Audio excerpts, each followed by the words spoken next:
Dante's Boxing Nation. Dante's Boxing Nation. Keep watching. Everybody.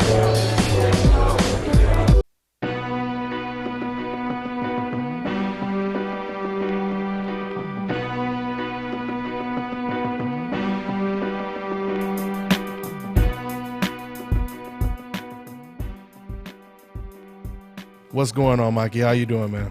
I'm fine, thanks. All right, let's go ahead and get started. Mikey Garcia going up against Zlatacani, the WBC champion, January 28th on the Frampton card, the Frampton versus Cruz undercard. First thing I want to ask you, man, is this seems to be a step up in competition. Zlatacani, he's very dangerous, has power, he's aggressive, he's undefeated. Would you say on paper this is your toughest opponent?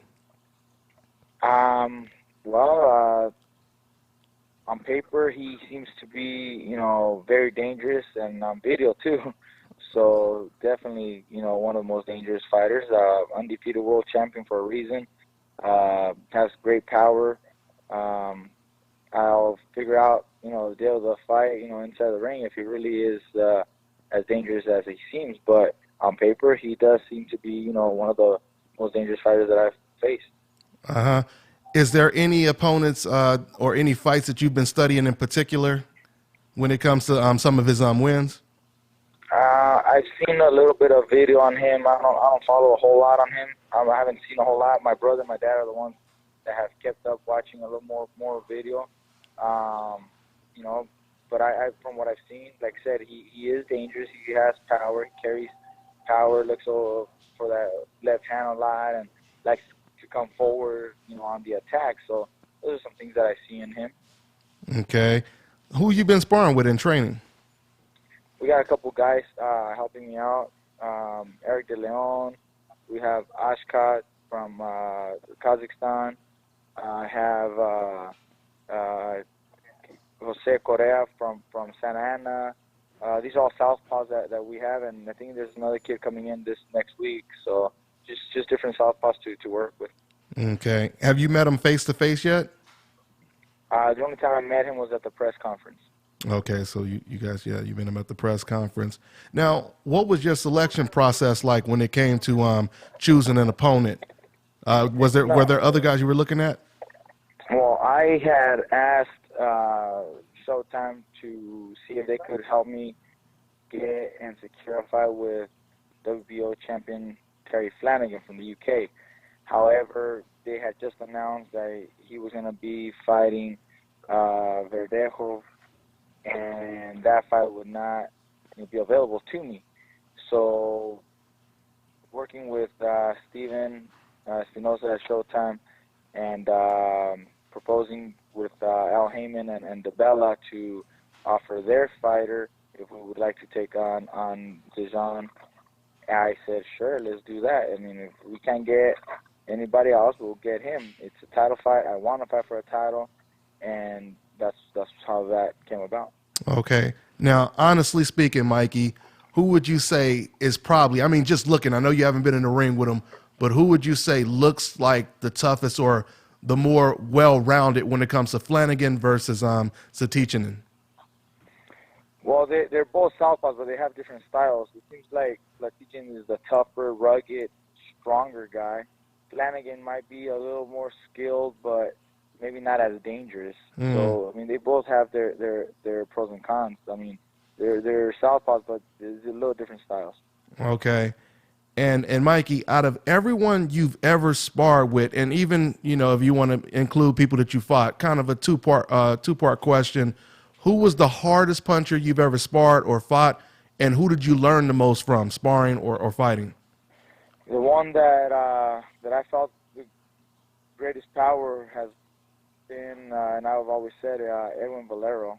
He had tremendous power.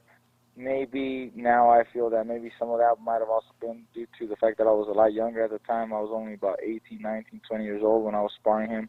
I sparred him a lot of times, but I was a lot younger, so maybe that's also part of the reason. But I was sparring, and at that same time I had sparred other fighters like, Manny Pacquiao and, Israel Vasquez, Loscano, just a bunch of other guys. And Edwin Valero just, stood out as the most, Wow. powerful guy. Even over Pacquiao. That's interesting.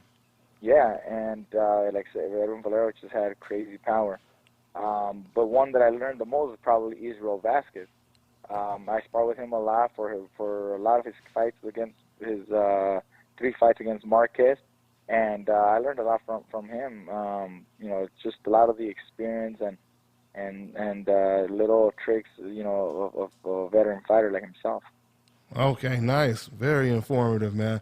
Now, I don't want to jump the gun, but all the fans want to know because everyone keeps talking about this. What would you say in the future would be your biggest career move? Opponent, Terrence Crawford or Lomachenko?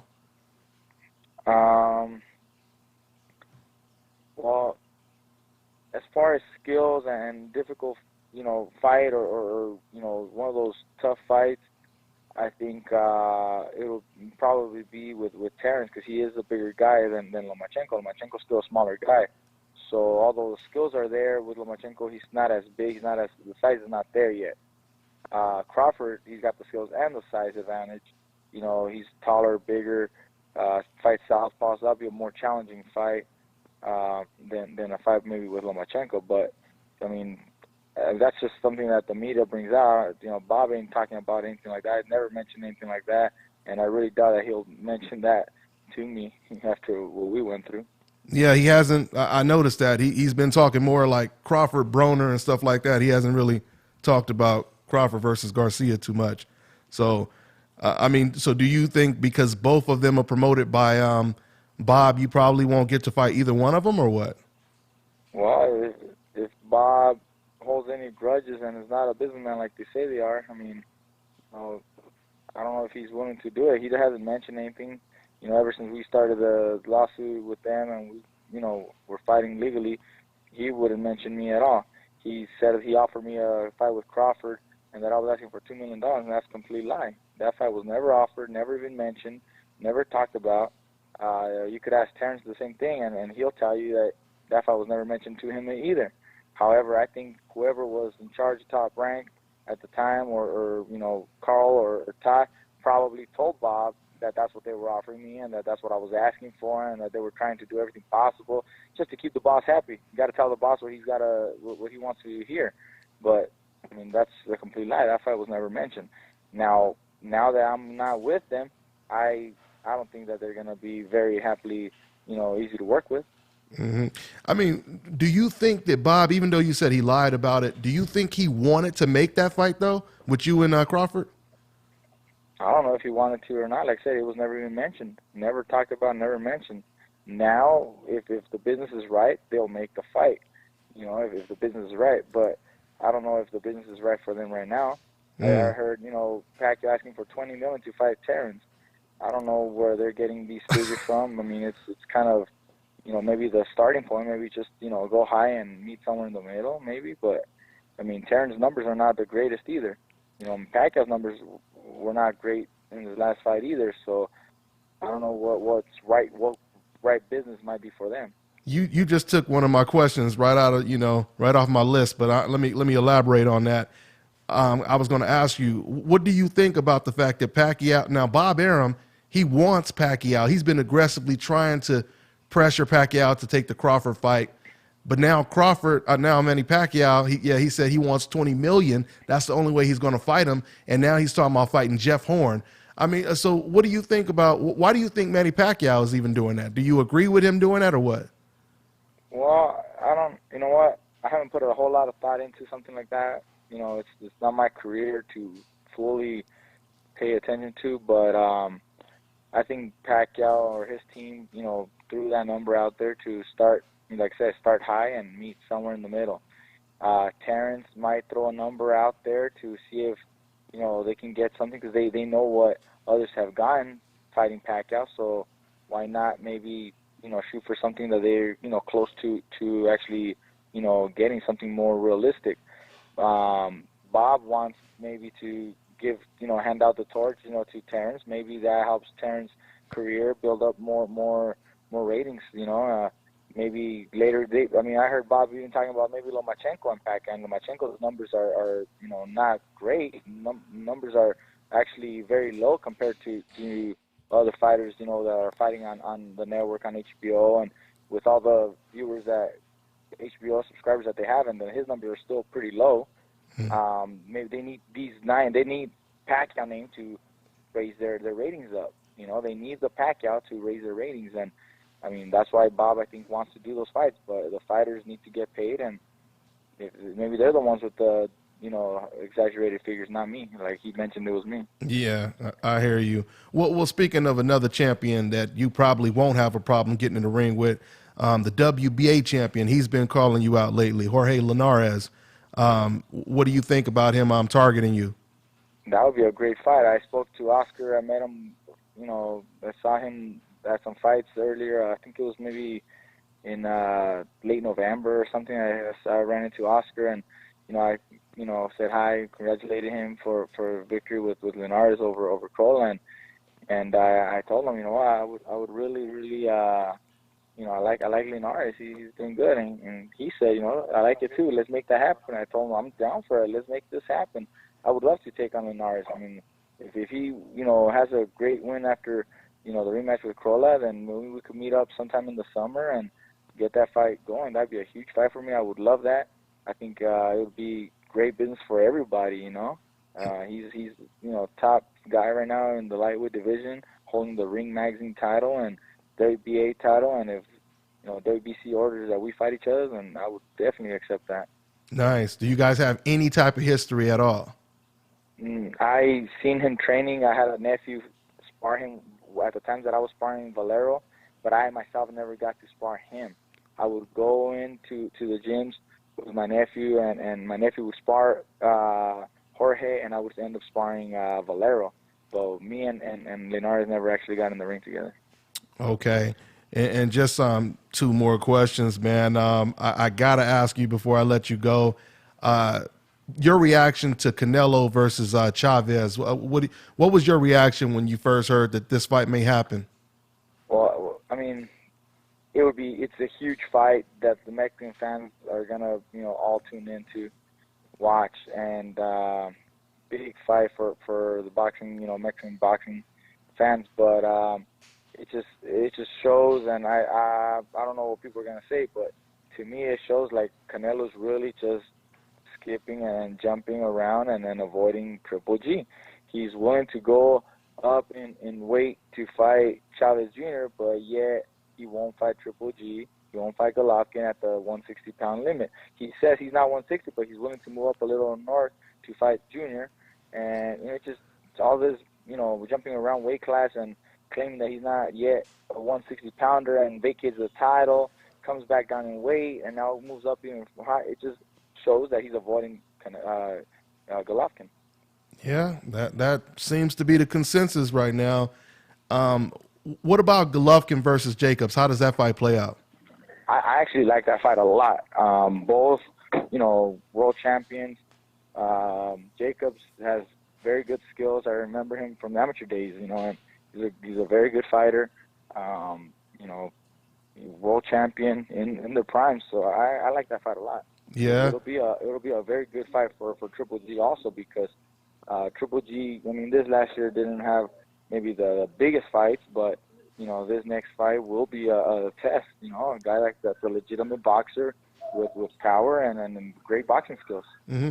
And Mikey, would you say that this is kind of a tricky fight to call, because you have Jacobs, who has athleticism kind of similar to like a Kell Brook, but he's bigger, he's stronger, but he's been knocked out before. He was knocked down by Sergio Mora. Are people looking too much into that?